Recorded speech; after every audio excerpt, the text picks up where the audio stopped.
Bon, alors, dans ce topo donc, sur le Sahara central, je vais d'abord commencer par une présentation générale du Sahara, pour faire un cours, c'est un rappel. Et d'abord, je voudrais éliminer quelques mythes, pas des mythes animaux, mais des mythes, voilà, du mythe à la réalité. Parce qu'on entend souvent dire, voilà, le mythe il est composé de 5 parties. D'abord, le Sahara c'est que du sable. Il n'y a pas d'eau. La preuve c'est que c'est un désert. Rien ne pousse, forcé puisque c'est un désert. Hein. Il n'y a pas de vie, sauf des humains montés sur des chameaux. Alors déjà le mot chameau, je vais vous dire chameau tout le long du topo, enfin quand on en verra. En fait il s'agit de dromadaires, hein. C'est pour vous éviter de dire, il se trompe, ce scientifique, les chameaux ont 2 bosses, mais à force de discuter, de vivre avec ces gens-là, ils appellent tous ça les chameaux. Donc je dirais chameau, quand j'y penserai, je dirais dromadaire. Donc il n'y a pas de vie, voilà le 4e mythe, et puis c'est tout plat par quelques dunes de sable. Hein. Au tel point qu'on m'a dit, quand je me topo sur le Sahara, il y en a certains qui m'ont dit, ben, il y a des montagnes au Sahara. Bon, alors voilà. Alors le Sahara, 5000 km d'une mer à l'autre, 8,5 millions de kilomètres carrés, c'est-à-dire 30% de l'Afrique. Alors, pour régler le sort du premier mythe, les zones sableuses ne représentent que 18%. Le reste, c'est du rocher, des cailloux, des graviers. Bon, des rochers, vous verrez, c'est des fois assez monumental. Alors voilà, donc pour fixer les idées, le nombre des pays, c'est un plan plus détaillé du Sahara central avec les différents pays. Vous connaissez sans doute déjà ça. Alors, voilà les vraies limites du Sahara. Le Sahara sensu stricto, donc il faut enlever tout ce qui est, donc, disons, habitat quasi normal, autour, en bord de mer en particulier. Alors, les écologistes rajoutent ce qu'on appelle l'éco-région saharienne, c'est-à-dire, ça veut dire la région où les écosystèmes, le fonctionnement des écosystèmes est à peu près comparable d'un point à l'autre, même si ce n'est pas forcément les mêmes espèces. Alors d'abord, deuxième mythe, pour régler le sort de ce deuxième mythe, il n'y a pas d'eau. Alors voilà les ressources en eau de l'Algérie. Hein. Le Sahara, il y a une grande partie qui est en Algérie, il y en a aussi en Libye, au Niger, etc. Et là, vous avez, ce qui est représenté là, c'est le système aquifère du Sahara septentrional. Hein. Il y a bien sûr des oueds, donc je ne veux pas parler des oueds. Hein. Les oueds, c'est ce qui est représenté en vert foncé. En vert clair, c'est la nappe aquifère du Sahara central. Cette nappe aquifère, elle est très importante. Elle est à quelques centaines de mètres de profondeur. Elle fait 11 millions de kilomètres carrés, 30 000 kilomètres cubes. Pour vous donner une idée, les 11 millions de kilomètres carrés, c'est à peu près la surface de la Suisse, si je me rappelle bien de la comparaison qui a été faite. Ça correspondrait, pour faire 30 000 kilomètres cubes d'eau sur la Suisse, il faudrait mettre 75 cm d'eau sur toute la surface de la Suisse. Donc ça représente quand même un bon paquet de réserves. Alors je dis réserve parce que cette nappe aquifère souterraine, pendant très longtemps, hein, elle est connue depuis très longtemps, mais on pensait que c'était une nappe fossile qui datait du temps où il y avait les temps des glaciations, et une nappe qui avait subsisté après la fonte des glaces en profondeur. Et on pensait donc que c'était une nappe fossile et qu'elle n'était pas alimentée. On sait maintenant que c'est absolument faux. Elle est alimentée et elle se maintient constamment à peu près identique à elle-même d'une année à l'autre, malgré des prélèvements qui sont faits par la Tunisie et la Libye. Alors on reprochait justement à ces pays-là, avant de faire des prélèvements sur une nappe qui diminuait, en fait, elle ne diminue pas. Donc il y a de l'eau au Sahara. En ce qui concerne la végétation, les arbres, il y a une étude très récente qui est publiée dans la revue Nature en 2000, dans laquelle les scientifiques ont choisi une zone de 1,5 million de kilomètres carrés, c'est-à-dire 3 fois la surface de la France, dans l'ouest du Sahara. Bon, je ne sais pas pourquoi on choisit cette zone-là, peu importe, qu'ils ont découpé en 3 parties, l'hyperaride, l'aride et le semi-aride. Alors, ce n'est pas les vraies définitions d'hyperaride. L'hyperaride, normalement, c'est moins de 30 mm par an. Et ils ont groupé l'hyperaride scientifique, moins de 30 mm, avec l'aride. Donc, c'est, appelons-le hyperaride pour rester dans leurs normes. Donc, voilà les zones climatiques. Et ils ont utilisé les satellites et l'intelligence artificielle pour compter le nombre d'arbres. Ils ont donné comme instruction qu'un arbre était considéré comme un arbre si la couronne faisait 20 mètres carrés au moins 20 mètres carrés, vu des satellites. Et ils ont estimé, à partir de là, le nombre d'arbres par hectare. Vous voyez que dans l'hyperaride, on va se spécialiser là-dessus, 0,7 arbres par hectare, vous me dire que c'est pas beaucoup, 0,7, hein, mais multiplié par la surface, hein, ça fait quand même pas mal d'arbres, hein, et donc le couvert forestier, un dixième de %. Ça fait que dans l'ouest la partie ouest du Sahara, ils ont compté 1,8 milliard d'arbres. Alors, moi j'aurais voulu étendre ça au niveau du Sahara complet. Je n'ai pas trouvé de superficie pour l'aride et semi-aride, mais j'ai trouvé pour l'hyperaride. L'hyperaride, ça fait 5 millions de kilomètres carrés. Si on multiplie par 0,7 arbres par hectare, ça nous fait 350 millions d'arbres, rien que dans les zones hyperarides. Donc, on ne peut pas dire quand même qu'il n'y a pas de végétation, hein, qu'il n'y ait pas de vie. Hein. C'est pas une forêt. Ces arbres sont très dispersés les uns des autres. On en aura des exemples hein, dans les photos. Alors, puisqu'on est sur la flore, quelques précisions. L'origine, quel est le type de flore qu'on trouve sur le Sahara? Alors, il y a 3 grands types. Il y a une flore méditerranéenne. Alors, quand je dis méditerranéenne, c'est pas d'origine, elle n'a pas été amenée de Méditerranée. Disons qu'elle est commune au Sahara et à la Méditerranée. Alors, des fois, il y a des plantes d'origine méditerranéenne, mais ce n'est pas toujours le cas. Il y a des plantes qui ont persisté depuis des milliers, des millions d'années dans le Sahara. Donc, il y a des plantes méditerranéennes communes au bassin méditerranéen et au Sahara. Des plantes, alors on parle de taxons, c'est pas que des espèces, c'est espèces et sous-espèces, donc c'est pour ça que c'est au masculin. Tropicaux africains, ça veut dire communes, c'est des taxons communs à la zone tropicale et au Sahara. Et puis des taxons saharo-arabiques qui sont communs donc au Sahara et aux pays qui se trouvent à l'est de la zone méditerranéenne. Bon, les autres, alors évidemment, il y a des plantes qu'on ne trouve qu'au Sahara, mais pas dans les autres zones qu'on appelle les endémiques. Donc, ça représente 12%. Bon, puis les deux autres, bon, on peut dispenser d'en parler. Bon, il n'y a pas de montagne au Sahara, vous voyez, par exemple, au Sahara central. Là, vous avez le Tibesti, 3416 mètres. Ensuite, vous avez le Hogar, à 2000, je vois plus ce qui est marqué, 2900 mètres. Donc, on peut bien appeler ça des montagnes. Hein, c'est pas que des dunes de sable. Hein. Donc, ensuite, alors voilà. Nous, qu'est-ce qu'on va voir maintenant? Nous, on va s'intéresser à cette zone-là, que j'ai cerclée en rouge, le Hogar et le Tassili Najer. Alors, Tassili, qu'est-ce que ça veut dire? Alors, en berbère, Tassili, d'ailleurs, ça s'écrit qu'un seul S en berbère. Tassili, ça veut dire plante. Alors, on est ici que des botanistes, mais ce n'est pas dans ce plante-là. C'est la plante des pieds. Tassili, c'est la plante des pieds en berbère.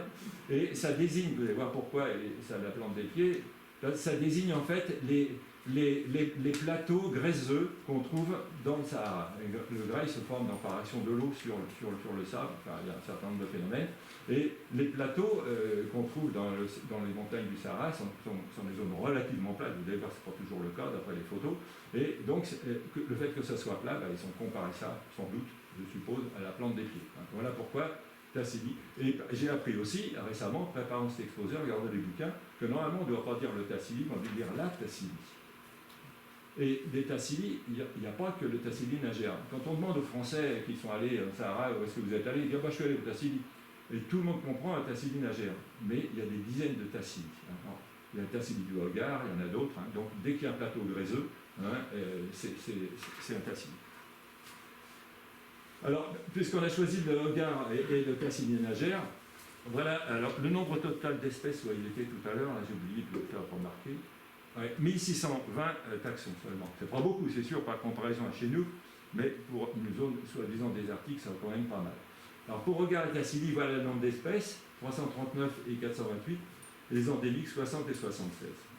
Enfin, pour les non endémiques, 339, 428, au total, c'est environ 400 pour le Hogar et 500 pour le Tassili. C'est-à-dire à peu près 60%, 55 à 60% de la flore totale du Sahara.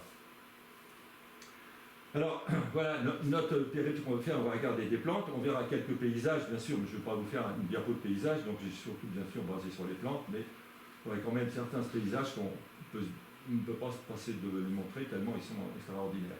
Alors, on est parti de Tamanrasset, on était dans un petit groupe. Mon problème, c'était qu'il n'y avait aucun botaniste.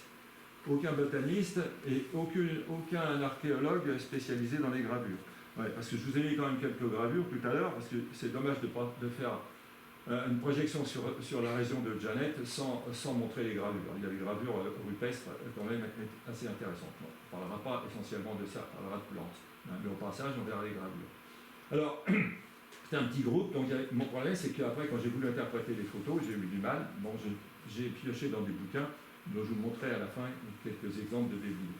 Donc on est parti de Tamanrasset, on avait combien 15 jours, puis j'ai fait un deuxième voyage où j'ai rajouté 8 jours dans la région de Janet, une région qu'on n'avait pas visitée avec ce groupe-là. Et donc Tamanrasset, oui, c'est 1820 mètres, et puis Janet, c'est 1000 mètres, c'est quand même déjà assez haut, c'est pas la plaine quand même. Hein. Alors voilà le trajet qu'on a suivi. Alors on est... une souris, voilà. Donc on va aller à la Sécrème. La Sécrème, c'est presque le sommet du Hogar. Le sommet il est un peu plus... Le sommet du Hogar, il est environ un tout petit peu plus que ça. Hein. Donc la Sécrème, c'est 2780 mètres. La Sécrème, donc c'est presque le sommet du Hogar. Et ensuite, on a refait ce trajet-là. On verra tout à l'heure, on va commencer par cette région-là. Puis après, on suivra cet itinéraire-là que j'ai reproduit à peu près d'après les noms que j'avais notés. Et grâce à Google Earth, j'ai pu réussir à savoir à peu près où étaient les localités où on était passé. Hein, bon, on ne détaillera pas les lieux. On fera une deuxième partie que j'ai appelée la section de transition. Puis alors là, j'ai rajouté à peu près sa place de l'aire Gadmer. Vous savez qu'un aire, c'est une zone dunaire. C'est assez fantastique. Et c'est dans l'imaginaire des gens, c'est ça le Sahara. Bon, on a mis quand même un exemplaire parce que c'est assez joli. Et puis de Janet, on a fait plusieurs balades. Ici, c'était en 4x4. Avant, c'est à pied, par là et par là. Donc voilà pour le programme. Alors on commence donc par la Sécrème, par le Hogar. Donc voilà, vous voyez que c'est voilà ce que c'est que des montagnes dans Sahara central. La Sécrème, c'est très connu, la Sécrème. Je me rappelle du nom. C'est Charles de Foucault qui avait une maison, qui avait construit une cabane pas en haut de la Sécrème, mais là où j'ai pris les photos. Voilà une autre vue, rapidement, pour vous donner une idée de ces montagnes de Hogar. Alors là, je me demande bien ce qu'on peut voir comme plante. Ben là, je ne sais pas si vous avez des bons yeux, vous en voyez une déjà. Elle est là. Elle est là. Et alors, grossi, c'est ça. Vous voyez, on est bien au même endroit, on connaît la montagne derrière. Alors ça, c'est une brassicacée, c'est Moricondia 26. Alors, je vous ai mis les noms sur un papier, mais je vais vous donner quelques informations supplémentaires sur cette plante, si je peux allumer la lampe, parce qu'on ne voit rien. Alors, cette plante-là, c'est une méditerranéenne, celle-là. Hein, donc, elle est saharo-méditerranéenne, et elle est à sa commune dans tout le Sahara. Elle n'est pas spécifique du Sahara central. Elle est très courante dans les montagnes du Sahara central. On en trouve jusqu'à 2800 mètres. Bon, elle pousse après des pluies, mais ça, c'est pas spécial. Bon, il y en a qui poussent un peu plus longtemps, mais à chaque fois que vous avez une pluie, vous pouvez avoir des plantes, et on verra des plantes. Bon, j'ai eu de la chance parce qu'il y avait deux groupes qui se croisaient. Le premier groupe, ils ont eu de la pluie, et nous, on n'en a pas eu. Et donc, on est passé à travers, on a eu les fleurs et pas eux. Alors, oui, c'est un très bon pâturage. Hein, c'est beaucoup apprécié par les chameaux, par les ânes. Il y a beaucoup d'ânes dans le Sahara. Ensuite, alors voilà, de plus près, vous voyez bien que c'est bien une brassicacée. Voilà un autre paysage, et en même temps une autre plante. Alors ça, c'est une artémisia au premier plan. Je pense que c'est une artémisia. Il pourrait s'agir d'Artemisia campestris. C'est encore une plante méditerranéenne, même en plein cœur du Sahara. Et elle pousse essentiellement en altitude, hein, dans le lit des oueds. Dans le lit des oueds, ça n'a rien de très particulier parce qu'il y a beaucoup de plantes au Sahara qui vivent dans le lit des oueds. Alors ça, par contre, c'est pas un bon pâturage, hein, c'est une mauvaise qualité de pâturage. Elle a après quelques propriétés médicinales. Au passage, je vous citerai des propriétés médicinales parce que des fois, il y en a qui sont assez particulières. Bon, là, c'est un diurétique, ça n'a rien de particulier, mais c'est encore utilisé par les populations locales. Alors ici, vous avez ce qui est intéressant, alors voilà des arbres. Hein. Voilà, c'est pas une forêt, bien sûr, et là, les arbres sont relativement assez groupés, ils sont des acacias. Il y a 6 espèces d'acacias au Sahara central. Et la systématique des acacias, j'ai commencé à essayer de m'y frotter, mais j'ai abandonné rapidement, c'est très difficile. Parce qu'il y a bien des fois une silhouette générale des acacias, mais le problème c'est que beaucoup d'espèces d'acacias, pas toutes, sont mangées par les chameaux et par les animaux qui circulent. Donc là, ça déforme pas mal la silhouette de la plante et des fois on ne peut pas être beaucoup sûr du nom. Ou alors il faudrait regarder de près et sur des photos c'est pas facile, c'est impossible. Une autre plante, c'est la plante qu'on voit en bas, c'est Zilla spinosa. Bon, j'en parle pas maintenant parce qu'on la reverra en fleurs beaucoup plus près, plus tard. Voilà, ce qui est appelé par les phytogéographes une savane à acacia. Pour représenter un peu ce que les satellites ont mesuré, parce qu'ils comptaient le nombre d'arbres. Donc c'est un groupement assez serré, malgré tout, par rapport à ce qu'on voit d'habitude. En général, ils sont rarement tout seuls, hein, mais des fois, ils sont encore plus espacés que ça. Voilà un acacia sur lequel j'ai mis le nom d'Acacia radiana, à cause de qui a une silhouette assez caractéristique en parasol et qu'on peut reconnaître relativement facilement à cause de ça. Vous voyez un chameau à l'œuvre, un dromadaire à l'œuvre en train de manger des acacias. Et je vais vous montrer de plus près ce qu'il est en train de manger. Voilà. Bon, c'est sûr qu'on n'en fait pas autant. Alors ça, cette plante-là, Solanum nigrum, donc c'est la famille des Solanacées. Alors, le voyage, il a eu lieu en février. Beaucoup de voyages Sahara se font en hiver, sauf au mois de février, parce que en été, c'est invivable souvent. Alors, il est en fleurs en février, puis les plantes ont suivi finalement des obligations climatiques. Alors, c'est une plante qui est assez répartie partout, c'est une plante cosmopolite, ça veut dire qu'on la rencontre à peu près partout, et bon, plutôt dans les lieux humides. Alors, le Sahara, c'est spécial parce que des fois, vous avez l'impression, dans une zone où il y a sableuse, où il n'y a pas un brin d'eau, pas une goutte d'eau, c'est vrai, mais si vous creusez des fois à 20 à 30 cm de profondeur, vous trouvez du sable humide. Alors, ça, c'est une plante qui pousse dans les milieux humides. Alors, ce qu'on appelle un milieu humide, ça veut dire sans doute que les racines réussissent à avoir de l'alimentation hydrique. Elle pousse entre 1500 et entre 600 et 1500 mètres. Bon, comme beaucoup de solanées, c'est une plante toxique. Bon, c'est tout pour le regard. On n'en a pas vu tellement finalement des plantes. On en a vu un peu plus dans la zone bleue qu'on va voir maintenant, et puis surtout dans la région de diamètre. Alors ça, c'est ce que j'ai appelé la zone de transition. Bon, ça c'est un autre avantage à Acacia radiana, c'est que ça fait une ombre assez importante, et donc on peut en profiter quand on est en voyage pour s'arrêter. Donc c'est encore Acacia radiana celui-là. Alors pas loin, on a trouvé Calbularia tomentosa, c'est une apocinacée. Les apocinacées, c'est la même famille que le laurier rose, par exemple. Et c'est une saharo-arabique, ça veut dire qu'on la trouve au Sahara et sur les pays arabes qui se trouvent à l'est des Méditerranées.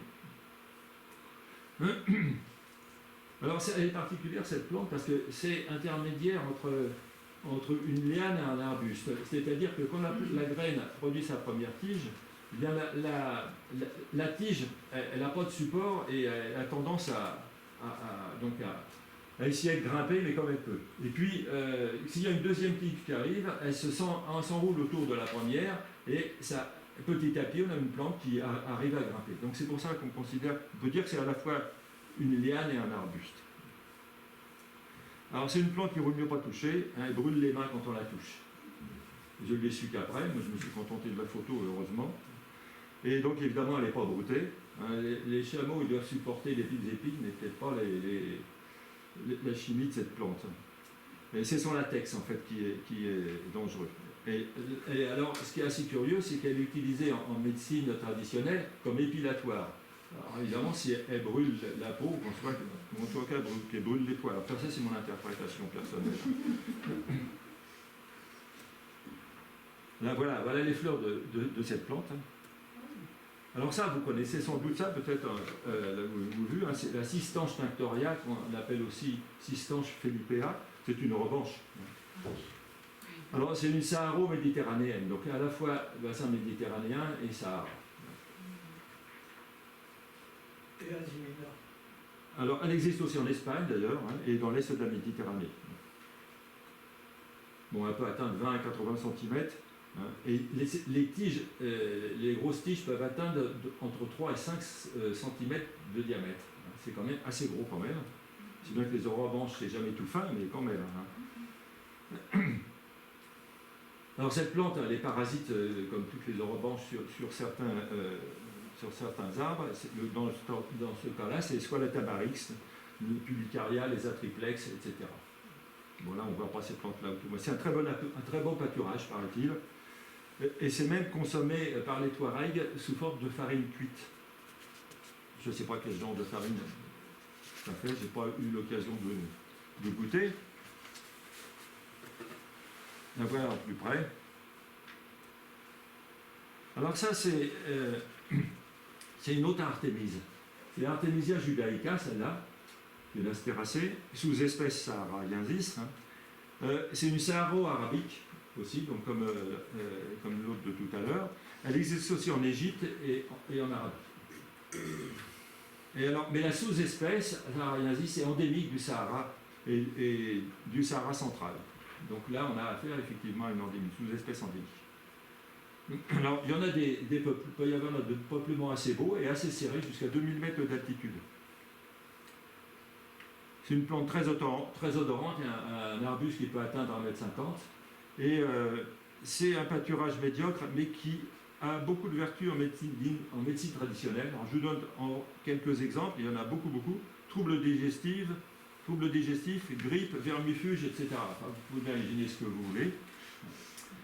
Et alors, cette abondance d'intérêt en médecine traditionnelle lui vaut un commerce très important entre justement le Sahara et l'Afrique subsaharienne. Voilà un paysage. Vous voyez le type des paysages qu'on a. Comme je vous dis, il y a des rochers quand même assez importants. Voilà. Parfois avec du sable, avec des dunes de sable.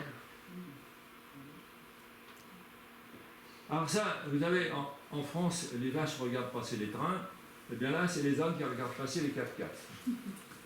Ils sont sympathiques, ces ânes. Alors, ils sont très curieux, vous voyez, on ne peut pas passer inaperçu. Alors on voit des ânes comme ça, perdus, on pense perdus dans la nature, dans le Sahara. On voit aussi des chameaux, des dizaines de chameaux, tout seuls, sans personne. En fait, ils appartiennent à quelqu'un.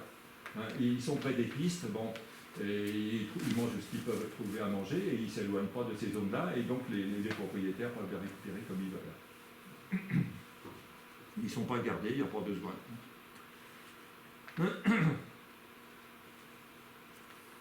Ça, c'est un échium.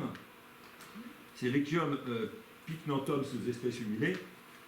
C'est une méditerranéo-saharienne, commune au bassin méditerranéen et au Sahara. La sous-espèce est endémique du Sahara, mais de l'ensemble du Sahara, pas que le Sahara central. Et elle est plutôt rare, mais au Sahara central. Alors, comme vous voyez, la tige est rampante sur le sol, la plante est velue, ça se voit. Et c'est un très bon pâturage pour les chameaux. On comprend que les poils, les mesure où ils mangent les épines des arbres. Mais il y en a aucun usage humain, il n'y a pas trouvé d'usage humain, mais par contre, il paraît que les femmes utilisent la racine, qui est écarlate, pour se maquiller. Chacun appréciera. Mais... Ça, alors, c'est une plante qui s'appelait Cotula cinerea, qui s'appelle maintenant Brochia cinerea. Elle est très répandue au Sahara central et au Sahara septentrion. On la trouve au Maroc, dans le sud du Maroc, par exemple. On en trouve des belles touffes. Elle existe aussi, bien sûr, en Égypte. Alors, elle plante aussi, pousse aussi après une pluie. Bon, mais ça, c'est le cas de tout le monde. Elle mesure 5 à 15 cm de haut. Très aromatique. Et elle est utilisée par les Touaregs pour parfumer le thé. Alors, moi, quand j'y étais allé, les Touaregs nous avaient offert du thé avec une plante, mais je crois que c'était une armoise, mais c'était pas celle qu'on a vue tout à l'heure, c'était pas non plus cette plante-là. Donc, je ne peux pas vous dire si c'est bon. Mais elle est broutée avec voracité par les chèvres, quand il y a des chèvres qui passent à côté, bien sûr. Cléum amblyocarpa, alors c'est une famille surtout tropicale et subtropicale, les cléomacées.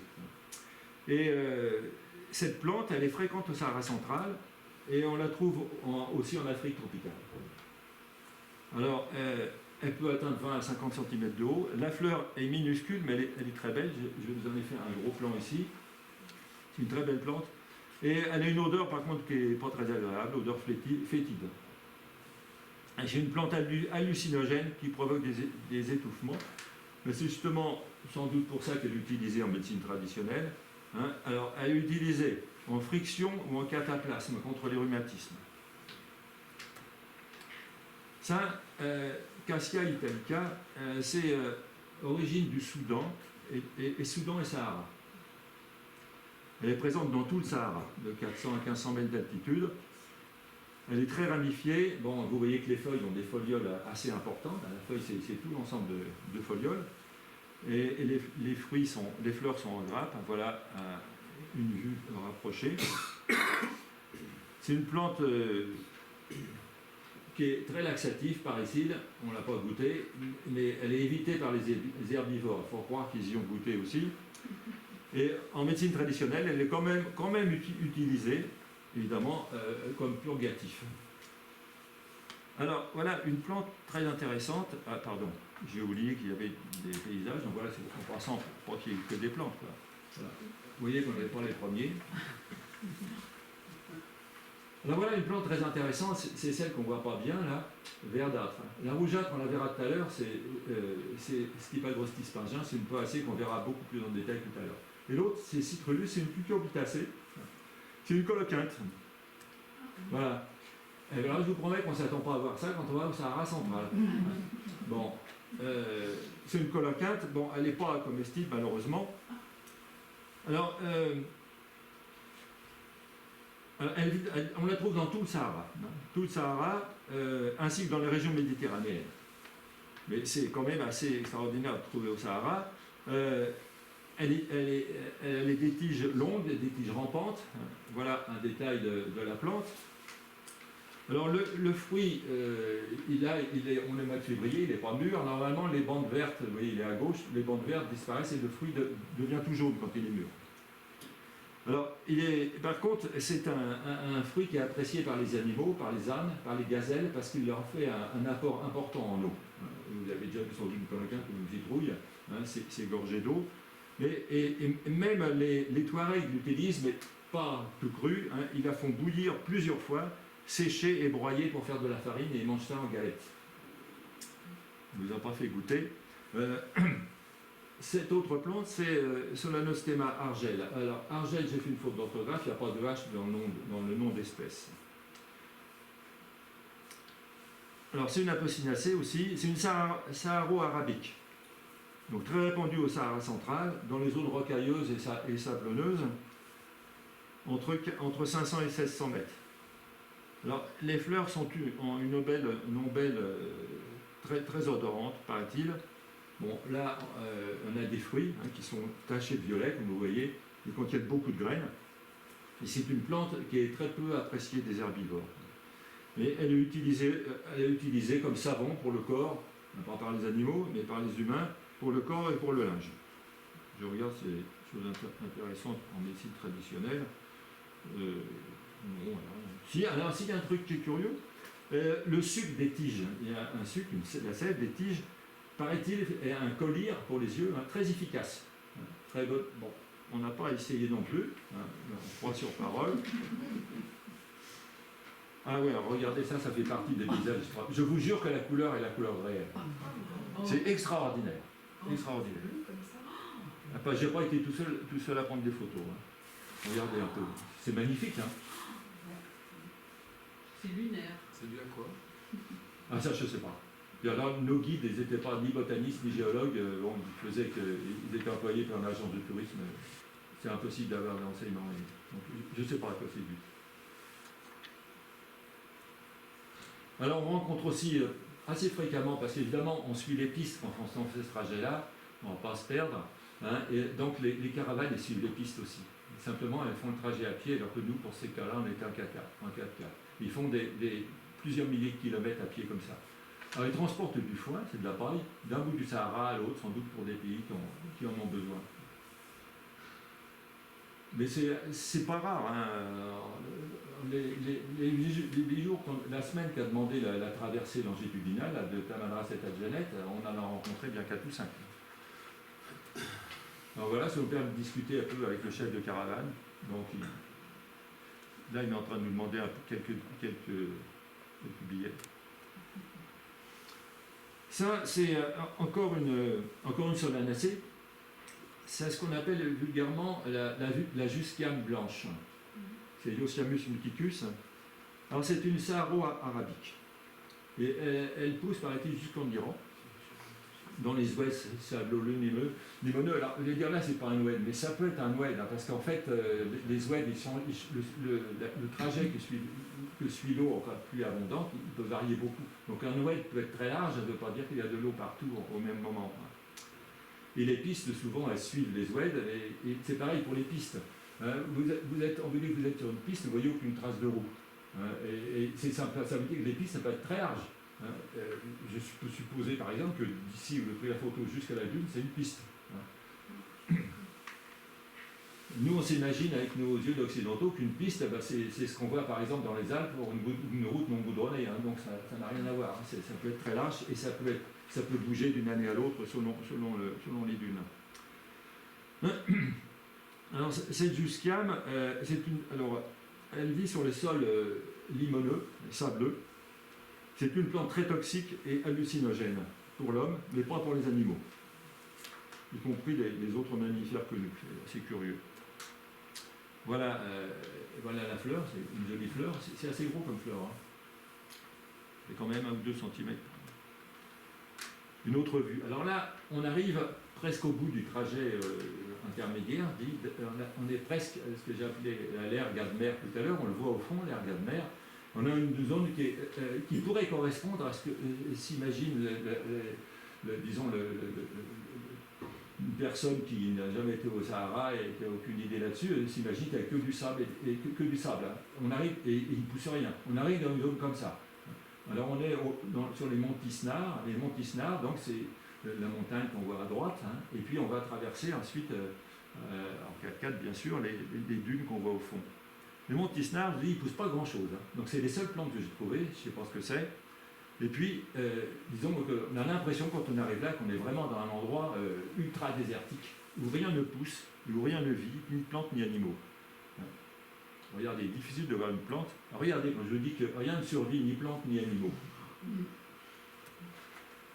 Donc là, c'est quelques photos des dunes quand même. Donc voilà quelques photos donc, sur le passage assez folklorique et sportif des dunes de l'aire Gadmer.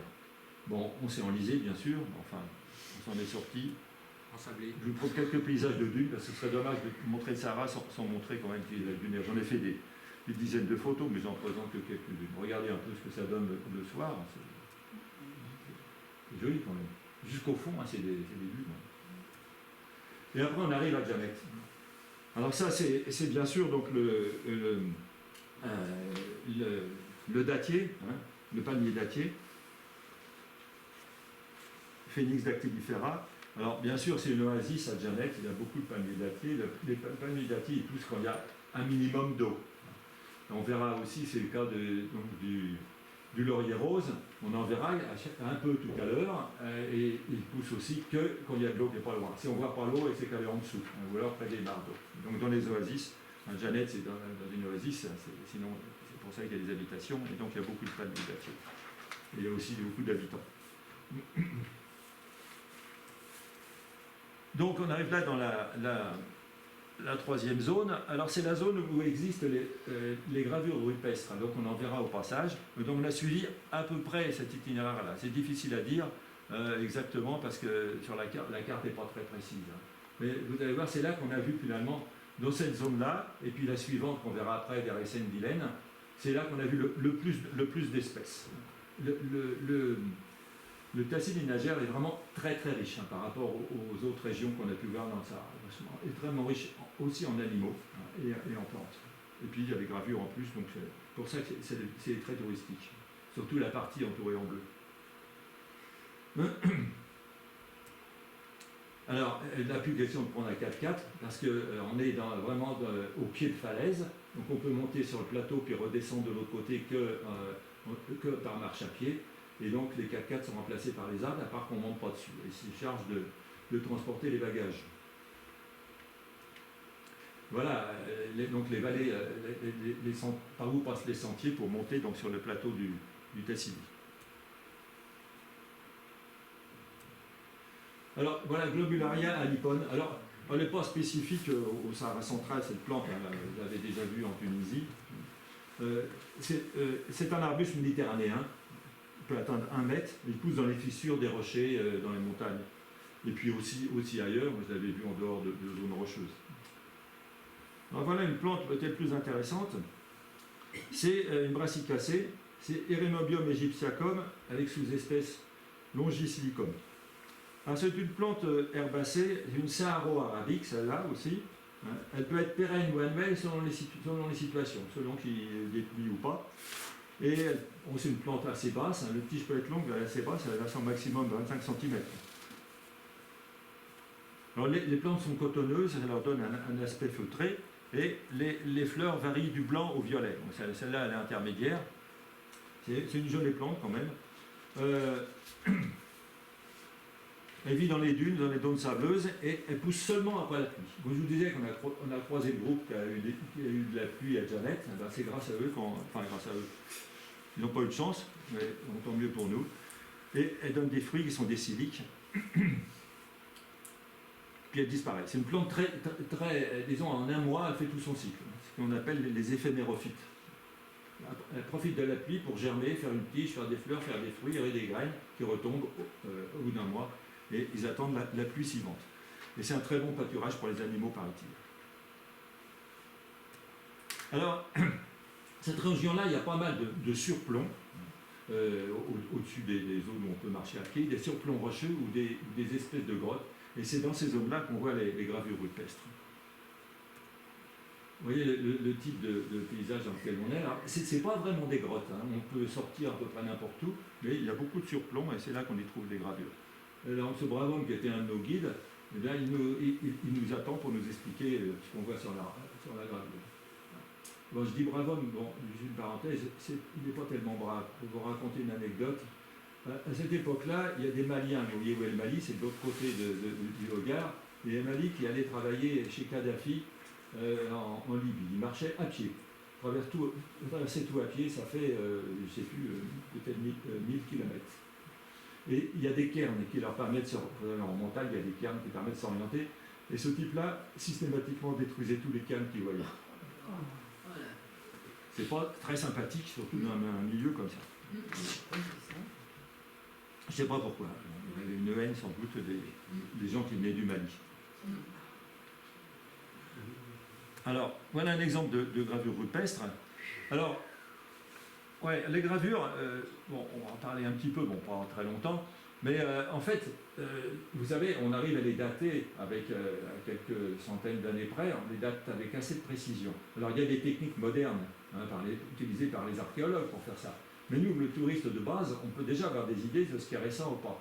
Vous voyez, il y a des dessins qui sont clairs, d'autres qui sont foncés, et surtout, il y a des dessins qui sont dessinés sur les autres. Donc ceux qui sont par-dessus sont bien sûr les plus récents. Vous voyez, là, il y a quelque chose de très ancien.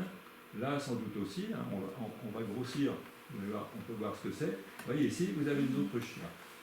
Deux autruches donc, qui datent de l'époque des savanes tropicales. Et puis par-dessus, vous avez des gravures qui ont été faites à l'époque des moutons ou des chèvres. Alors là, si on regarde en détail, il peut y avoir pas mal de choses. Il y a ici, par exemple, sur des gravures, des dessins qui ne représentent pas grand-chose. C'est, d'après les archéologues, ce sont des dessins imaginaires par les gens de l'époque. Ça aussi, par exemple.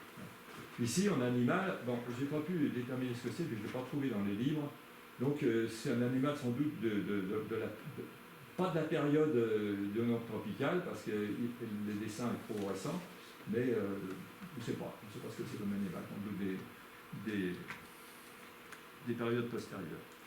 Alors voilà, typiquement ce qu'on trouve, qui est vraiment représentatif de la période donc, de savane tropicale. Les girafes, on trouve aussi des éléphants, des antilopes. Là, on vous a remis les autruches, on l'a vu tout à l'heure. Et puis là, on a typiquement un chasseur. C'est l'époque des chasseurs aussi. Hein. L'époque des chasseurs, et là, qui essaye de se défendre contre qui attaque, hein, je crois, un guépard ou un léopard, je ne sais pas trop. Alors, c'est l'époque des chasseurs, on trouve beaucoup de gravures, donc avec des dessins c'est pas des combats, hein, c'est de la chasse. Hein. Après, les gravures plus récentes représentent beaucoup de la période qui suit, c'est la période donc, des bovins. La période bovine, qui représente, donc là on a un troupeau assez phénoménal, et ça pourrait bien être, d'après les experts, une façon de compter son troupeau, de dessiner les animaux. On voit là quelques détails. Là, par contre, celle-là est particulièrement nette. Hein. Voilà, le gardien du troupeau est là. Alors, si on cherche bien, des fois, bon, voilà, un animal, c'est pas une vache, hein, je sais pas ce que c'est peut-être plus ancien. Là c'est aussi l'époque des troupeaux, mais on a en même temps, quand on donne bien, des idées sur la façon dont vivaient les gens. Regardez ces trois personnes. Il y a une personne qui est assise, qui est en train de tendre un bol avec de l'alimentation pour les deux personnes qui sont debout. Donc, bon, je ne suis pas spécialiste, mais ça indique un peu une histoire de partage des tâches entre les individus de cette époque-là. Et on en avait peut-être sur la photo d'avant, non, il n'y en avait pas. Un autre dessin, là, ça, d'après les spécialistes, c'est ce qu'on appellerait nous une hutte. La représentation d'une hutte, c'est une zone finalement, quelque chose d'une habitation. D'ailleurs, il y a des gens, vous voyez, qui sont dessinés assis à côté.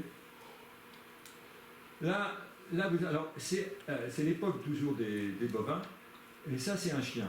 Vous l'avez bien reconnu, il est très bien dessiné. Mais c'est extrêmement rare sur la gravure rupestre de voir des chiens. Il y en a, mais on a eu beaucoup de chance d'en voir. Là, c'est sans doute un chasseur. Et là, alors c'est un couple, un homme et une femme, qui sont transportés par un bovin. Voilà une corne, on ne voit pas trop bien l'autre. Et cet engin-là, paraît-il, d'après ce que j'ai lu, alors je ne sais pas de quoi c'est constitué à l'intérieur, c'est un morceau de bois sans doute, et autour il y a une liane qui est entourée tout autour, et l'ensemble serait un objet qui pourrait être sacré, hein, d'après les auteurs des livres que j'ai pu consulter. Donc ils sont transportés, et cet outil-là, qui est sans doute un outil, il transporte toujours donc, sur un bovin comme ça. Plus récent encore que les bovins, on trouve l'époque des moutons et des chèvres. Les moutons ont remplacé les bovins, et juste à peu près en même temps, et avec un peu de retard, les chèvres ont duré plus longtemps. Vous avez ici des gravures plus anciennes qui représentent pas une vache, donc il est daté aussi, c'est peut-être sans doute une grande antilope, qui date aussi de l'époque tropicale. Ça, c'est pas une plante, contrairement à ce qu'on pourrait croire, pour penser a priori c'est une fougère. Ce sont des cornes de mouflon. Les cornes de mouflon, dans ces dessins-là, sont souvent représentées gigantesques et très architecturées et très ornées. Voilà l'époque des chèvres et des mouflons. Bon, là, il y a des gens, on ne sait pas trop ce qu'ils font, moi je n'ai pas vraiment cherché à savoir tout expliquer. L'époque du cheval, alors c'est celle qui vient après. Après l'époque, quand il n'y a plus de chèvres, plus de mouflons, plus de vaches, plus d'éléphants et de girafes, à l'époque du cheval, c'est l'époque des guerres. Voilà l'époque du cheval, et ça serait aussi donc une hutte. Vous voyez ici, ce qui est intéressant à voir, c'est qu'il y a une corde, une liane, je ne sais pas, qui relie le cheval à cette maison. Et on approche de l'époque des chameaux, qui est la dernière époque. Il y a à la fois le cheval et le chameau sur cette gravure-là, et ici on n'a plus que les chameaux. C'est l'époque la plus récente, c'est encore l'époque actuelle, bien que les gravures peuvent avoir 2000 ans, à peu près. Et ça, alors, je n'ai pas trouvé ce que c'est, mais il est très probable que ce soit une façon de compter aussi. C'est une écriture. Bon, on va pas cliquer tout de suite les gravures. Alors finalement, pour résumer, on va voir l'explication, vous connaissez peut-être déjà. On a la grande faune africaine qui remonte. Alors là, c'est moins 7000 ans avant notre période actuelle. Donc par rapport à maintenant, ça fait moins 9000. Moins 7000 ans. Donc c'est la grande faune africaine. On va voir pourquoi on a cette succession, qui disparaît ensuite pour laisser des bovins, en même temps que les chèvres et les moutons, qui vont persister assez longtemps, presque moi je peux vous dire même jusqu'à maintenant, parce qu'on va en voir un exemple tout à l'heure. Et puis les chevaux, ensuite qu'on a vu, et les chameaux. Alors ça s'explique, les archéologues l'expliquent comme ça. Voilà, ils ont leur mesure du climat de l'époque, c'est la proportion au pourcentage de paléolacs, c'est-à-dire les lacs issus de la fonte des glaces, qui restent depuis la fin des glaciations. Alors déjà, il y a 9000 ans, il n'y en avait plus que 8%. La fin des glaciations, ça a été le début de l'Holocène, si je ne me trompe pas, qui doit remonter à 11 000 ou 12 000 ans. Donc, avant l'Holocène, c'était le début de l'ère quaternaire, ça remonte à 25 000 ans, si je ne me trompe pas. Hein, et ensuite, donc le début du Quaternaire, ça a été l'apparition des glaciers. Et la fin des glaciers, c'est le début de l'Holocène. Donc, ça, ils ont mesuré ça en pourcentage donc, de proportion de paléolac restant. Évidemment, c'est paléolac, hein, donc le continue à changer, maintenant encore plus, de façon encore plus accélérée. Il a changé au cours du temps, et il y a eu deux périodes de sécheresse importantes, hein, mesurées donc, par le pourcentage de paléolac. Il y a une personne ici, une période ici, qui est responsable de la disparition de la grande faune africaine. C'était encore valable pour les bovins domestiques, puis après les chèvres et les moutons, puis une deuxième période de sécheresse extrêmement importante dans laquelle l'élevage de bovins, enfin, les élevages, qu'ils soient de chèvres, de moutons, de bovins, n'ont pas pu subsister. Hein, c'est l'époque à laquelle sont apparus les chevaux. Alors l'activité, je ne sais pas ce que c'était peut-être du transport et du commerce, puisqu'il était plus possible d'élever quoi que ce soit. Bien qu'on y reviendra tout à l'heure, il y a façon de se nourrir et de survivre dans le Sahara avec les plantes qu'on y trouve. Et ensuite, l'époque du chameau. Donc voilà les explications. Donc on sort pas de la zone de gravure, mais on sort des diapogravures pour retomber sur nos plantes. Alors ça, c'est une plante dont vous connaissez bien le genre, c'est une asphodèle. Alors c'est Asphodela tenuifolius, c'est une méditerranéenne. Une méditerranéenne qui est assez commune dans tout le Sahara. Espagne, Grèce, Égypte, non, en France je ne crois pas. Je ne crois pas qu'il y ait tenuifolius, je pense pas. Il y a d'autres. Enfin, j'en sais rien, je ne veux pas trop affirmatif, mais elle existe en Espagne, en Grèce, etc. Alors, dans les lits des oueds sableux, limonieux ou pierreux. Ou alors dans les terrains relativement pierreux, comme ici par exemple. C'est une annuelle de 20 à 30 cm, hein, donc feuilles longues en lanière, toutes partant de la base, on le voit. Et ça fait des grappes de fleurs blancs plus ou moins rosés selon les lieux. Alors ça, c'est une phagonia, donc il y a les zygophyllacées, Phagonia tenuifolia. C'est un sous-arbrisseau, une plante qui pousse en touffe. Alors, ce sont des grandes fleurs très odorantes, des fleurs mauves. Voilà, un gros plan sur cette photo. Et cette plante, c'est une endémique saharienne qui est très fréquente au Sahara central. Elle existe aussi en dehors du Sahara central, mais c'est une endémique saharienne. Elle est présente surtout dans les rocailles. En altitude, on y est, là, donc on est au-dessus de Janet, on est à 1500 mètres à peu près. Et parfois plus bas, bon, ça peut dépendre peut-être des éboulements, comme dans les Alpes, les graines peuvent être emmenées en profondeur, enfin en basse altitude. Un teucrium que j'ai interprété comme teucrium polium, d'après ce que j'ai pu voir dans les bouquins, c'est une plante d'origine méditerranéenne et qui vit dans les oueds et dans les rochers, comme ici, dans les rochers, entre 1200 et 2600 mètres. Et c'est une plante qui est souvent pérenne, elle persiste toute l'année. Les fleurs sont laineuses et elles sont très broutées par les animaux. Et cette plante, encore une, mais il y en a beaucoup, hein, qui sont utilisées pour parfumer le thé, hein, comme on utilise l'armoise. L'armoise est souvent utilisée pour parfumer le thé, mais il y a d'autres plantes. Et elle fait aussi l'objet d'un commerce avec l'Afrique noire, parce qu'elle a aussi un certain nombre d'utilisations en médecine traditionnelle, parce qu'elle a des propriétés antiseptiques. Elle, paraît-il, utilisée en infusion pour soigner le diabète. Hein. Donc si vous voulez essayer, hein, on peut organiser un autre voyage au Sahara, si ceux qui auraient besoin. Voilà une plante que je trouvais extrêmement jolie, c'est une brassicacée, c'est une Saharo-arabique, hein, donc c'est Pharsalia egyptiaca. On la trouve jusqu'à 2800 mètres, hein. Donc elle est assez répandue, on la trouve jusqu'en Iran et paraît-il même en Inde. Elle peut atteindre jusqu'à 1 mètre, hein. Elle est très poilue et les tiges sont plus ou moins ligneuses. Par contre, les fleurs sont très petites, elles font 3 à 6 cm de diamètre. Pardon, non, c'est les feuilles qui sont petites, 3 à 6 cm, et les fleurs font 1 cm de diamètre, d'un pétale à l'autre. Et par contre, c'est une plante très fourragère. Voilà, gros plan, vous voyez qu'elle est jolie quand même. Ça, par contre, vous connaissez peut-être, c'est un rumex. C'est Rumex vesicarius, c'est l'oseille sauvage. C'est une Saharo-arabique, hein, donc Sahara plus pays arabe, et elle vit aussi dans les régions méditerranéennes. Et elle vit dans tout le Sahara, on la trouve en Afrique du Nord assez facilement. Elle pousse après les pluies, mais elle pousse à peu près partout, même dans tous les types de milieux. Et c'est un excellent pâturage pour les chèvres, pour les chameaux. Et les feuilles, les Touaregs consomment les feuilles qui sont très désaltérantes, et les feuilles sont aussi consommées en bouillie. Alors voilà une image qui vous montre bien que la végétation pousse dans les vallées du Sahara. Là, on est quand même à 1500 mètres. Vous voyez la densité de la végétation. Bien sûr, c'est pas une prairie normande, mais et les plantes, beaucoup de plantes épineuses, comme celle qu'on voit au premier plan. Alors, au fond, vous avez encore le Phoenix dactylifera, donc ce qui vous dit que le sous-sol doit être assez humide. Et la plante qu'on a vue tout à l'heure, je vous dis qu'on en reparlera, on l'a vue dans le regard, c'est Zilla spinosa. On est dans la vallée de Tamrit. Cette vallée de Tamrit, c'est une des vallées les plus célèbres du Cassilie nagère. Elle est célèbre pour sa végétation et pour ses gravures rupestres. Alors, je vais vous donner quelques photos de cette Zilla spinosa.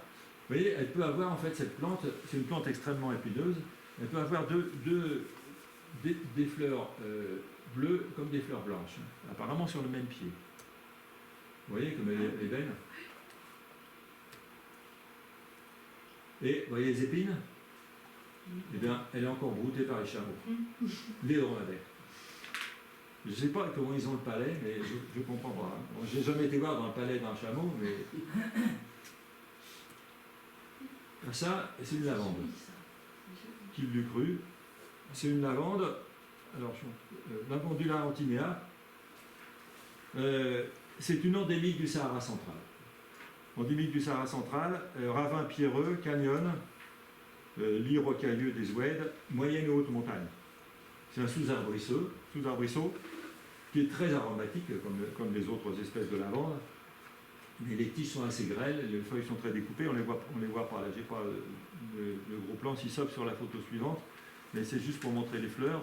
Donc les fleurs sont en épi, mais en épi assez large finalement. Et c'est une plante extrêmement appréciée des chèvres et des moutons. C'est aussi une plante aromatique pour le thé, utilisée par les Touaregs pour le thé. Alors voilà, c'est la photo d'affiche, ça. Je vous ai pris celle-là parce qu'on a à peu près tout ce qu'on a dans le Sahara. On a du sable, on a des rochers, on a des plantes, on a des arbres. Alors cet arbre-là, c'est un cyprès. On l'appelle des fois le cyprès du Tassili, parce qu'il n'existe plus que dans le Tassili et près de Janet. C'est le Cupressus dupresiana, le cyprès du Dupré. Alors, on va en parler un petit peu. Donc c'est une Cupressacée, bien sûr. Et en fait, moi, je considère que c'est le clou du voyage dans le Sahara central, cet arbre-là. C'est l'espèce la plus emblématique, et c'est pour moi qui l'ai inventé, ça, de tout le Sahara. C'est l'espèce la plus emblématique. Voilà un exemplaire ici, et vous remarquez que, comme beaucoup d'exemplaires que vous allez voir, ils ont été émondés, c'est-à-dire ils ont été coupés. La cime a été coupée, pourquoi? Pour fabriquer les maisons de Janet, il y a très longtemps. Donc ce qui prouve l'ancienneté de la plante. Les plus anciens qui ont été dénombrés, de ces cyprès de Dupré, ils ont 2600 ans. Et ce qui est curieux quand même, c'est que 2600 ans, vous avez vu sur la gravure tout à l'heure, à propos sur la photo avec les gravures, 2600 ans, on était 2600 ans de maintenant, ça fait l'an zéro de ce qu'on voyait tout à l'heure pratiquement. Donc la sécheresse était déjà extrêmement intense, on était déjà à l'âge du Sahara. Donc cette plante, ça veut dire que la graine a germé dans des conditions qui sont à peu près celles de maintenant. Alors, ils sont tous émondés, et en fait, quand vous coupez un arbre, quand vous coupez la cime d'un arbre, la plupart des arbres rejettent, et c'est les branches latérales qui prennent leur lait. Ça fait qu'on voit souvent des silhouettes de ces arbres qui sont des troncs esquintés et puis plein de branches latérales. Vous voyez, celui-là, c'est typique aussi. Il a été aussi émondé, c'est-à-dire qu'on lui a coupé la cime pour faire du bois pour construire les maisons. Alors voilà, dans les photos suivantes, voilà un bel exemplaire à droite. Et puis là, des sujets plus jeunes, qui font à peu près 600 ans. Là, celui-là, il doit être pas loin des plus de 2000 ans. Et vu d'un autre aspect, il est aussi émondé, cet arbre. Vous voyez, il a aussi été coupé. Et c'est rare qu'on voit des arbres adultes, âgés, disons, qui n'ont pas été coupés.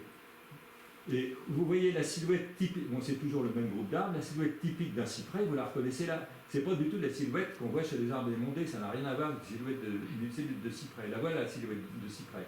Donc ça, c'est un jeune, si on peut dire, il a que 600 ans. Et ça aussi, c'est d'autres jeunes. Alors, c'est une espèce de conifère rarissime, rarissime de chez rarissime. C'est le seul endroit au monde où on en trouve, et il n'y existe qu'à l'heure actuelle 233 individus. Des individus spontanés. On en trouve, je ne sais plus si je peux aller voir, mais au moins un individu dans le jardin botanique de Montpellier. Mais évidemment, il n'est pas spontané. Ce sont les seuls connus au monde, et alors ces 233 individus occupent une zone, sont dispersés plutôt de 750 km² uniquement près de Janet. Il n'y en a pas ailleurs. Et à une altitude située entre 1400 et 1900 mètres.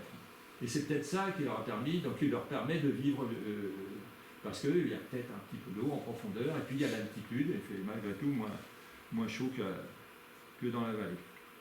Alors j'ai fait le calcul, je vous ai dit 233 individus sur 750 km². Alors c'est pas une forêt, on va dire 750 km, c'est pas long, 233 individus, c'est pas beaucoup, mais j'ai fait le calcul, si vous divisez 750 par 233, vous trouvez un peu plus de 3 km². 3 km² par individu. La racine de 3, c'est un 732, ça veut dire un arbre tous les 1,7 km. Donc c'est pas une forêt, c'est vraiment très dispersé. L'existence, un peu d'historique, j'insiste un peu parce que c'est phénoménal, on ne peut pas imaginer quand on est là, déjà avec les fleurs qu'on a vues tout à l'heure, on ne peut pas imaginer qu'on est au cœur du Sahara. L'existence de cet arbre, elle a été soupçonnée depuis le 19e siècle, quand les Français qui se trouvaient là à l'époque ont visité Janet et qu'ils ont vu le bois des maisons, ils se sont dit, ce n'est pas possible, il doit y avoir des arbres dans le coin. Et ils les ont cherchés sans jamais les trouver. Et c'est par hasard, en 1924, que le capitaine Dupré, d'où le nom de la plante, a, par hasard, au cours d'une randonnée, au cours d'une méharée de visite dans la région de Janet, il devait sans doute être au fort de Janet à ce moment-là, le capitaine Dupré donc, a découvert quelques arbres de ce cyprès. Et on a averti à ce moment-là le professeur de botanique de l'université d'Alger, et qui s'appelle René Maire, qui est extrêmement célèbre, puisqu'il a fait une flore du Sahara, bon, qui maintenant bien sûr est dépassée, mais qu'il a publié dans ses mémoires dans les années 1930. Et ensuite, bien sûr, les phytosociologues donc, se sont déplacés pour aller reconnaître et étudier le problème. C'est-à-dire que la description de l'espèce, elle a été faite par René Maire, d'après uniquement ce que les petits morceaux que lui a montré Dupré, et d'après les descriptions. Donc, d'où le nom du cyprès, Dupresiana, qui a été donné par René Maire. Alors, bien sûr, il s'agit sans doute des restes d'une forêt beaucoup plus vaste. J'ai trouvé dans le bulletin des entomologistes des 1960 un auteur qui publiait des restes de pollen dans le Sahara, jusque dans le nord du Sahara, jusque dans l'ouest. Et dit, ça prouve que la forêt s'étendait beaucoup plus. Peut-être elle s'étendait beaucoup plus, mais le pollen ne prouve rien parce qu'il peut très bien pu être transporté par le vent. Donc c'est pour ça que ces résultats n'ont jamais été repris. Bon, alors ça c'est l'interprétation générale, pour en revenir aussi près du Tassili, hein, parce qu'il y a là qu'on a, c'est que ce sont les restes d'une forêt primitive.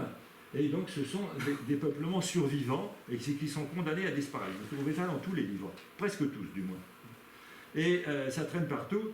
Et c'est d'après des livres récents, hein, donc fait par Médeille et Kezel, un livre assez récent, en 2018, hein, ces deux phytogéographes français prétendent que cette forêt, elle vit encore à l'heure actuelle, parce qu'ils ont trouvé des semis germés en 2018. Donc cette forêt, d'après elle survit encore en tant que fonctionnement. Hein. Et d'ailleurs, cet arbre qui a 600 ans, donc évidemment, il est en pleine période de froide. Alors, évidemment, on a le réchauffement climatique, donc ça veut dire que là, c'est le réchauffement le réchauffement des climats date de la fin des glaciations. Il se poursuit maintenant. La différence, c'est qu'actuellement, il est beaucoup plus rapide. C'est exponentiel actuellement. Mais ça veut dire que déjà il y a 600 ans, il y avait des graines qui germaient dans un climat qui est à peu près le climat actuel. Donc on peut croire, parce que disent Médeille et Kezel, s'ils ont vu des semis naturels, hein, c'est pas eux qui les ont plantés, hein, donc d'après eux, la forêt pourrait survivre, sauf changement climatique. Et d'après eux, la principale pour la menace de la forêt, de ce peuplement de cyprès du Tassili, ce sont les animaux, ils sont broutés par les chameaux, hein, les branches basses sont même coupées par les bergers, bien qu'on soit dans un parc naturel. Et puis aussi les touristes, en particulier, qui piétinent les semis en allant voir les gravures et en faisant une promenade dans les alentours. Bon, on revient sur les plantes. Androcyndium gramineum, ça c'est une plante extrêmement jolie, hein, qui pousse aussi après les pluies.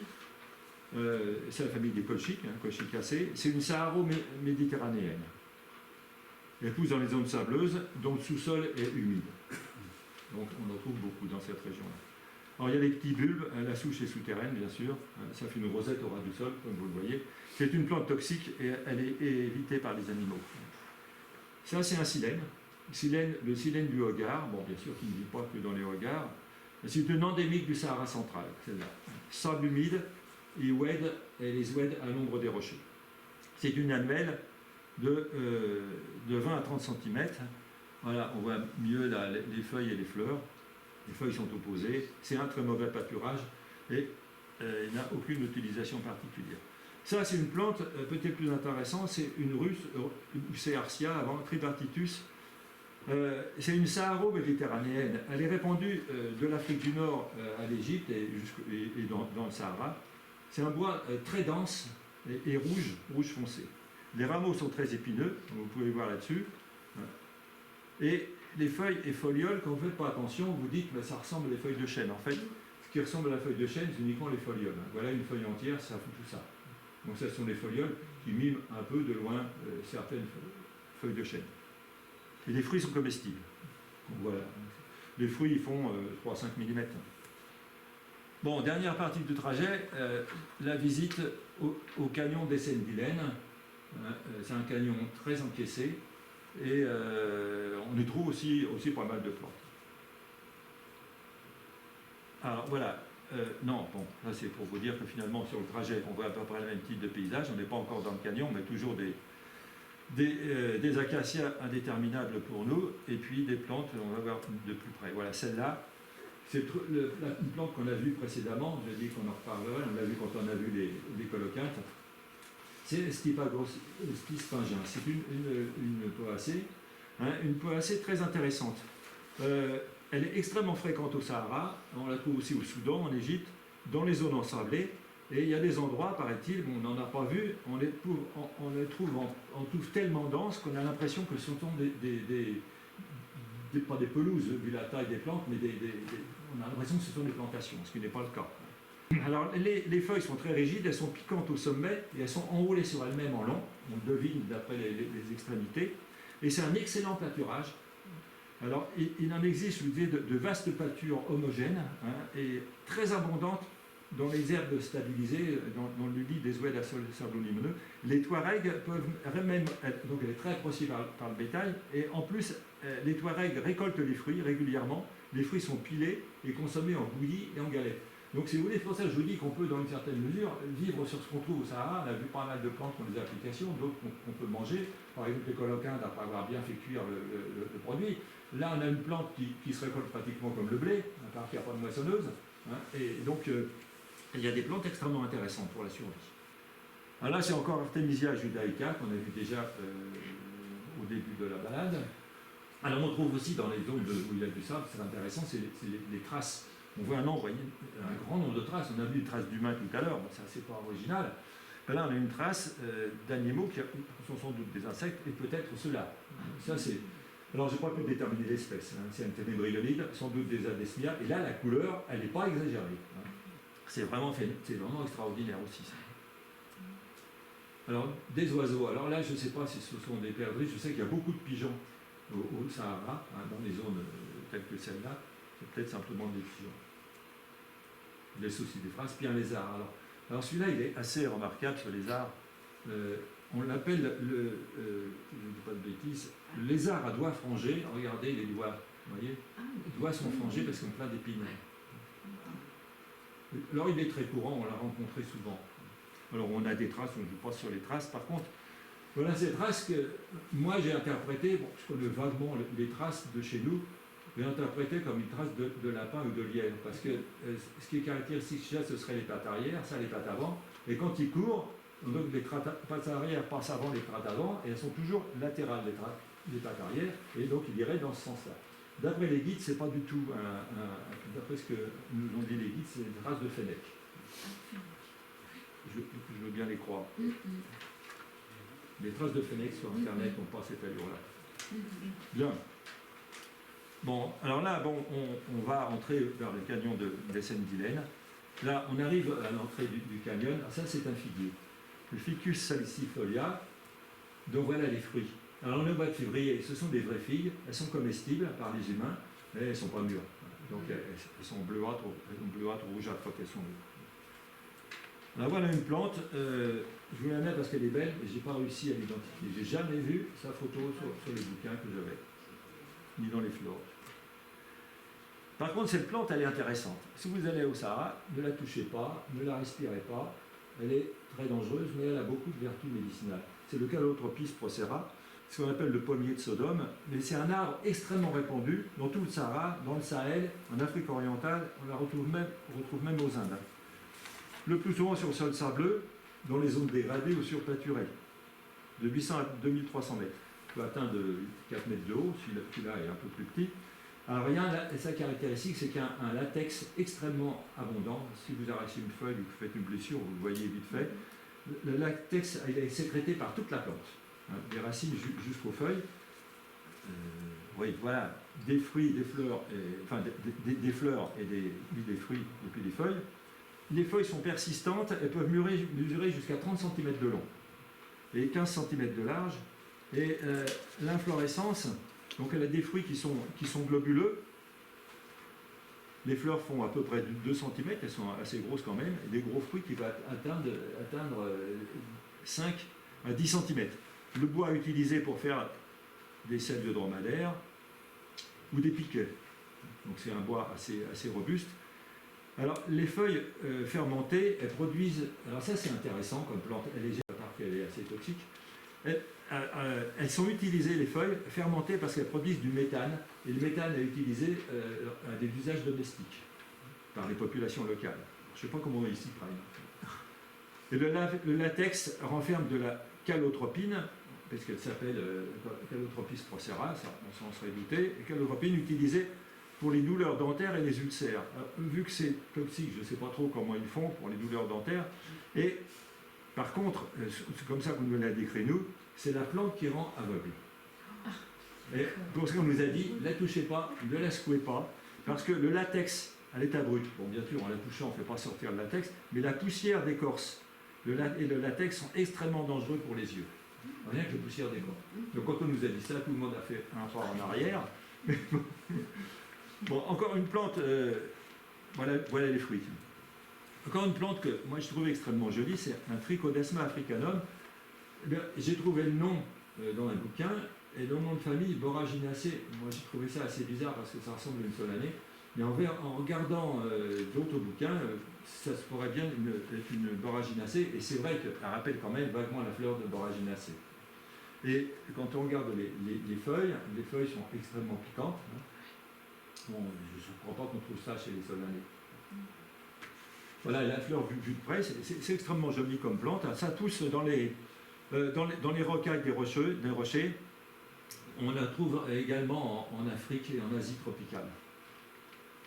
C'est une plante annuelle. Les fleurs sont bleuâtres, comme vous le voyez. Et c'est une plante broutée surtout par les chameaux. Et les jeunes feuilles sont consommées, paraît-il, par les Touaregs en salade. Bon voilà, je vous ai dit qu'on verrait un laurier. Un laurier, c'est un laurier, non, un Erioum oleander. Pourquoi il est là? Parce que si vous regardez à droite, là, vous avez ce qu'on appelle une guelta. Hein, donc c'est une mare d'eau. Les gueltas, ce sont des nappes, des flaques d'eau qui peuvent persister un certain temps après les pluies, ou des fois plus longtemps, elles peuvent persister plus d'un an. Et donc, le sous-sol, évidemment, doit être humide sur les alentours, et ça explique qu'on puisse trouver certaines plantes que ne trouve que dans les sables humides. Donc, c'est comme le laurier, par exemple. Alors, c'est une espèce méditerranéenne, vous le savez, hein, et alors, il peut atteindre 4 mètres, etc. Alors, c'est une plante de premier choix en plante ornementale en région saharienne. Alors, ça, c'est peut-être bon à savoir, parce que peut-être certains vous en laurier chez eux. Hein, les feuilles placées dans le linge éloignent les parasites, paraît-il. C'est pas quel type de parasite. Alors, les tiges ont différentes utilisations. Il y a une utilisation intéressante qui est sans doute ancienne, c'est la fabrication d'archets pour les imzad. Peut-être pas ce que c'est que les imzad. C'est une sorte de violon monocorde, à une corde utilisée par les Touaregs. Hein, et j'ai pu voir des photos dans les livres. Donc les archets sont faits avec cette plante. Et on l'utilise aussi pour confectionner les haies. Bon, évidemment, il n'y a rien d'autre. La tige est assez solide. Mais c'est une plante extrêmement toxique, hein, vous le savez sans doute, hein, qui contient un cardiotoxique. Hein, donc à ne pas sucer, bien sûr. Toxique à la fois pour l'homme et les mammifères herbivores. Et en médecine traditionnelle, elle est utilisée donc, contre la gale, mais sous forme de décoction de feuilles administrée sous forme de bain. Bon, voilà, avis aux amateurs si vous avez un laurier rose chez vous. Alors là, pour terminer, je vais vous montrer, c'est pas ça, voilà, c'est pas la photo la plus extraordinaire, mais là on est dans le fond du canyon des Seine-Vilaine. Vous verrez que les photos suivantes, c'est extrêmement serré. On y retrouve des arbres qu'on a déjà vus. Ici, c'est Acacia radiana, et puis là, le fameux Calotropis procera, la plante qui rend aveugle. Là, on arrive vraiment, vous voyez, assez serré. Alors là, je ne sais pas quelles espèces d'acacia. Je sais que l'acacia radiana est extrêmement répandue, mais bon, je ne peux pas vous affirmer que c'est ça, parce qu'il n'est vraiment pas la silhouette typique. Et c'est ça que je vais vous montrer. Là, cette femme, elle vit comme à l'époque, comme il y a 5000 ans. Elle vit comme il y a 5000 ans, c'est-à-dire qu'elle vit avec des chèvres et des moutons. Il n'y a pas de vaches, bien sûr, c'est trop ancien. Mais on comprend pourquoi quand on voit le milieu dans lequel elle vit. C'est le fond du canyon, le soleil ne pénètre pas souvent, et le tour, c'est que des sommets d'une elstite. Vous voyez, voilà, là une chèvre, là. Hein. Là, au fond, on ne voit pas bien, je ne sais pas s'il y en a dans la photo suivante, mais c'est des rochers, des très hauts rochers. Donc elle est au fin fond du canyon des Seine-Vilaine, le plus étroit. Et ça, je n'avais pas vu sur place, mais je me demande si ce n'est pas une guetta. On a l'impression qu'il y a un petit peu d'eau, là, si on grossit, ça nous fait un peu penser à de l'eau. Peut-être c'est du sable. Enfin bon. Donc, disons qu'elle a les moyens de survivre sur place. Donc, exactement de la façon dont on vivait il y a d'ici 4 ou 5 000 ans. Et voilà, retour à Janet, hein, avec ses phénix dactylifera. Bien, alors je vais parler d'un peu du biblio. Donc, voilà ce que je voulais vous montrer. Bon, j'utilise d'autres bouquins avec des photos de botanique, mais c'est deux bouquins. Si vous êtes intéressé par ces milieux-là, si vous voulez avoir des informations sur la biogéographie, hein, c'est pas une flore, hein, c'est pas une détermination. Hein, il y en a, mais elles sont assez anciennes avec les déterminations.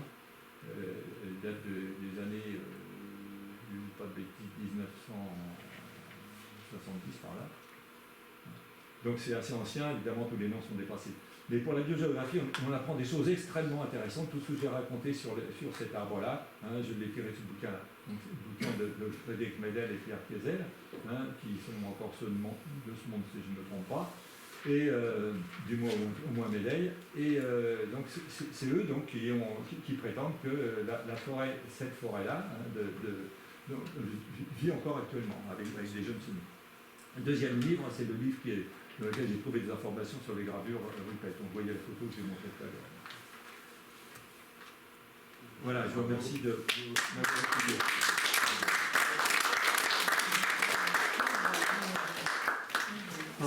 Si ça vous plaît, Sarah, on peut le faire à voyage. Tu nous emmènes? Alors, en fait, tu fais le guide. Oui, je veux bien faire le guide.